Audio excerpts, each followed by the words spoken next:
Hello friends, today I am going to discuss about a very interesting topic, simulated Raman scattering.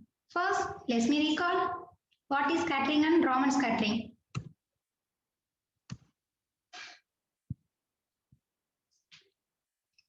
Scattering is a phenomenon in which light ray is redirected in different direction on passing through particles of dimension comparable to the wavelength of light.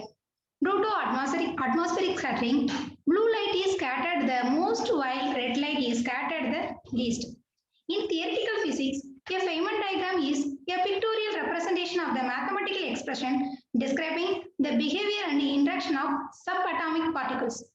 This shows the Feynman diagram. Raman scattering. The Raman effect was theoretically predicted in 1923. The first experimental observation was made by Sir C.V. Raman in 1928. Classically, the Raman and Rayleigh effects can be described by the polarizability of the molecule. Raman scattering or Raman effect is the inelastic scattering of photon by matter, meaning that there is in both the exchange of energy and a change in the light direction. This shows the Raman spectroscopy diagram.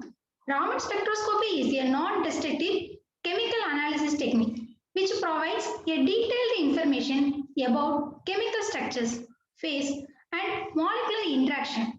It is based upon the interaction of light with the chemical bonds with the material.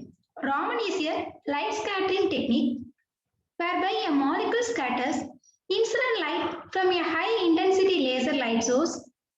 Most of the scattered light is at the same time as the laser source and does not provide useful information. This is called Rayleigh scattering. However, a small amount of light is scattered at the different wavelength which depend upon the chemical structure. This is called Raman scattering. When a monochromatic radiation of frequency nu naught is passed through a non-absorbing medium, it is found that most of it is transmitted without any change and some of it is scattered. If the scattered energy is analyzed by the means of spectrometer, the bulk of the energy is bound at the frequency of the incident beam nu naught, but a small portion of the scattered energy will be bound at the frequencies nu dash is equal to nu naught plus or minus nu m. The scattered radiation without change of frequency is called Rayleigh scattering. The scattered radiation with change of frequency is called Raman scattering. Stokes lines. Raman lines at the wave numbers less than the incident wave numbers is called Stokes lines. This means the wave numbers is less than the incident lines. Stokes lines arise due to the excitation of the atoms from the ground state to an excited state. Anti-Stokes lines, Raman lines at which the wave numbers greater than the incident wave numbers. This means the lines get the wave numbers is greater than the incident wave numbers. Anti-Stokes lines occurs due to the transition of atoms from an excited state to the ground state. Advantages: high pressure facilities, the use of Raman scattering. Several spices can be measured simultaneously. Both rotational and vibrational temperatures can be obtained. The signal is linear in the laser intensity. No saturation effects. Raman are best suited for major spices reduction. Example of nitrogen, oxygen, hydrogen, carbon dioxide, CO and water, hydrocarbons. Normally with a single shot reduction limit is approximately 1000 ppm. Non-conducting and non-destructive. These are the advantages of Raman scattering. Next, disadvantages. The Raman signal is very weak, approximately 1000 times weaker than the Rayleigh scattering. It is very hard to make two-dimensional visualization. It requires a laser with a high average power. Cannot be used for metals or alloys. The Raman effect is very weak, which lead to low sensitivity, make it difficult to measure low concentration of the substance. The next part will be continued by Yogeshwari.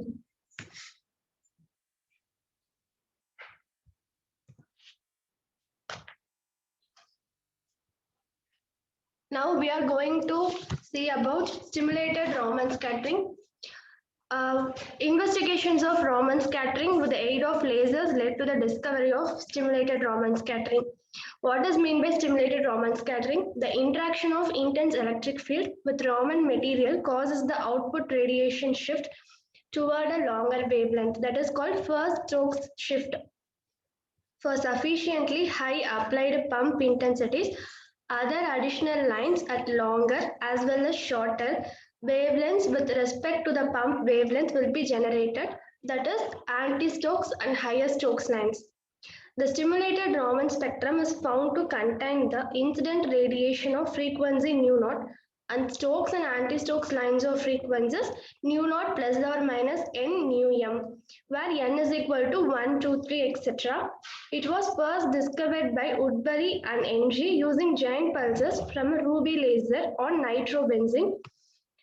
The mechanism responsible for the enhancement of stimulated Raman-Stokes lines is that of parametric amplification. The power transferred to the first Stokes lines at nu0 minus nu m is related exponentially to the power in the laser at nu0. The first Stokes line rapidly becomes intense enough to act as a powerful source at wave numbers nu0 minus nu m, and another Stokes lines at nu0 minus nu m minus nu m is equal to nu0 minus 2 nu m is generated. As this line gains in intensity, it acts as another source giving to a rise of third line and so on.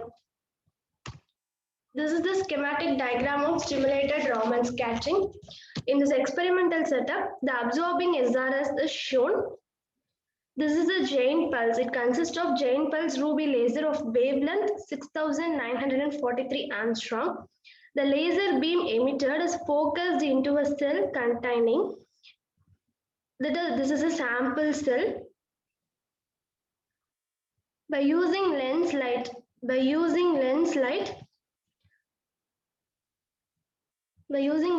is scattered in the direction of laser, and the small angle can be a photon, that is a photographic film like this, and is found that normal Raman spectrum of benzene can see here, and intense band that is 992 centimeter inverse, and all the Stokes and anti-Stokes shifts are absorbed at multiples of 992 centimeter inverse.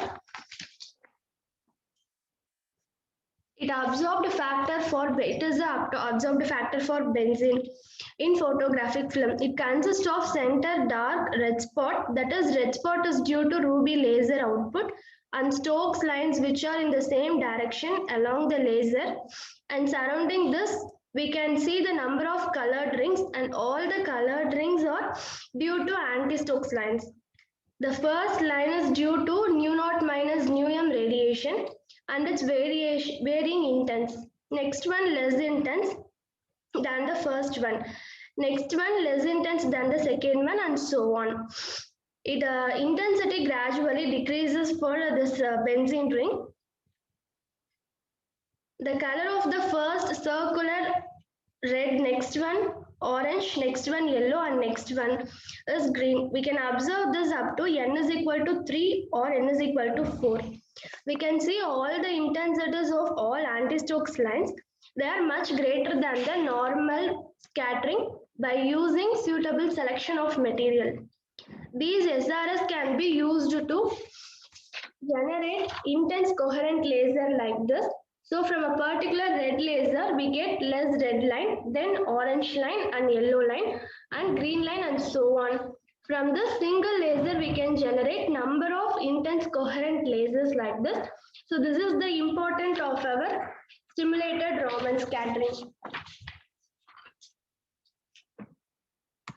Next, this is spontaneous Raman-Stokes scattering. Then this is stimulated Raman-Stokes scattering. Figure 1, this spontaneous Raman-Stokes scattering shows the normal Stokes scattering. Here, if the molecule is originally at a lower energy level, then its suitable radiation of frequency nu0 collide with this molecule.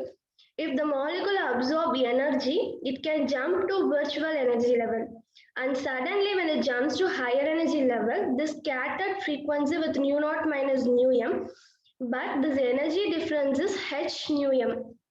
This is a normal Raman scattering.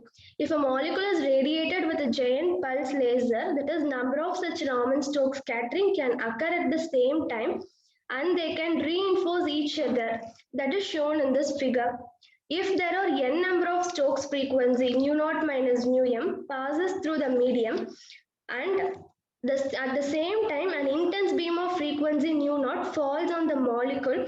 If the molecule is excited into higher energy level, it is also emits h into nu naught minus nu m energy radiation.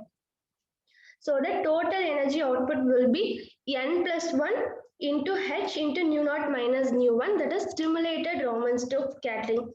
So here the amplification takes place for the scattered beam and that effect is known as stimulated Raman scattering.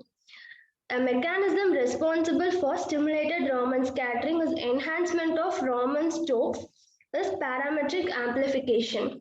First Stokes lines nu naught minus nu m is very intense and it can act as another source to produce nu naught minus 2 nu m. So this effect is known as SRS, that is stimulated Raman scattering. The next part will be explained by Sangeeta.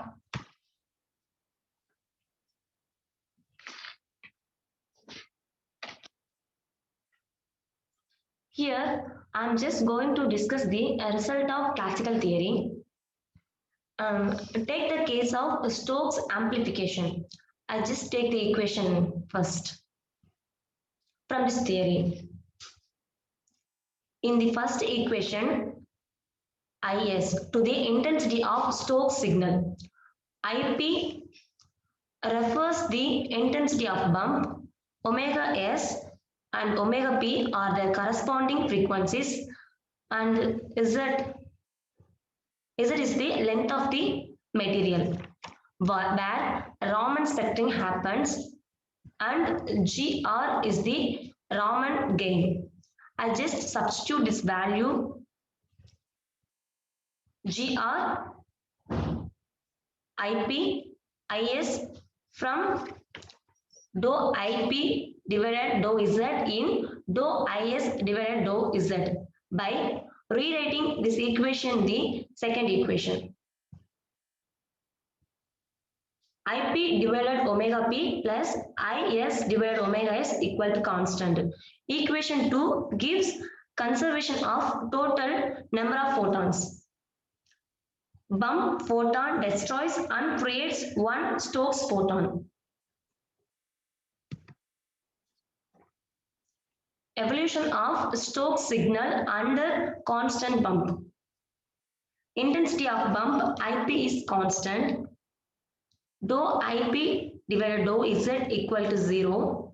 Then the apply this into equation 1. The solution becomes IS directly proportional to e power Z. On increasing the length of the material where the Raman process is happening, Stokes intensity increases exponentially. Next, evolution of Stokes signal under depleted bump. That means IP not equal to constant.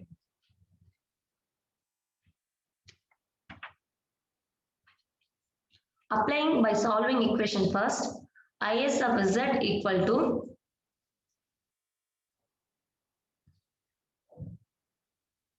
Stokes intensity. On increasing the value of Z at a particular level, threshold value of Stokes intensity occurs.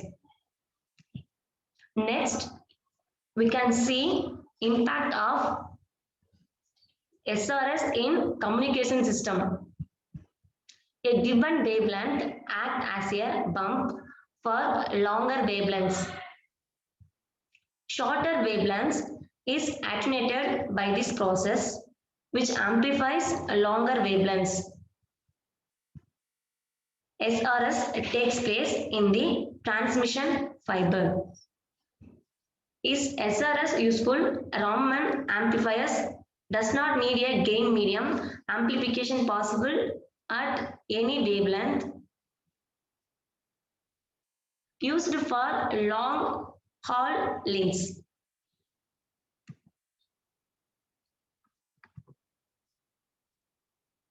Next, difference between stimulated Raman scattering and normal Raman scattering.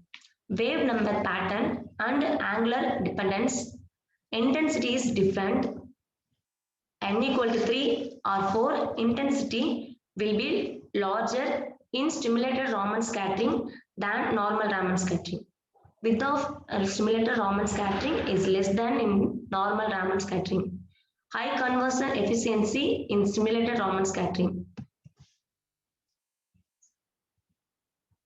Next, we are going to discuss about characteristics of good SRS. These are the various types of characteristics. We can see 4 important characteristics. First, unambiguousness. A SRS is said to be unambiguous if all the requirements stated have only one interpretation. Some of the ways to prevent unambiguousness include the use of modeling techniques like ER diagrams, proper reviews, and body checks, and etc. Next, modifiability. SRS should be made as modifiably as possible and should be capable of easily accepting changes to the system to some extent. Modification should be properly indexed and cross-referenced. Next, verifiability. SRS is verifiable if there exists a specific technique to quantifiably measure the extent to which every requirement is met by the system. For example, a requirement stating that the system must be user-friendly is not verifiable, and listing such a requirements should be avoided. Next, traceability. One should be able to trace a requirement to design component and then to code segment in the program. Similarly, one should be able to trace a requirement to the corresponding test cases. Next, properties. Emission shown short directionality. The width of the lines in the SRS is generally much less than in normal Raman scattering. A marked threshold occurred both when the laser power and the length of the liquid column were varied. Next, advantages.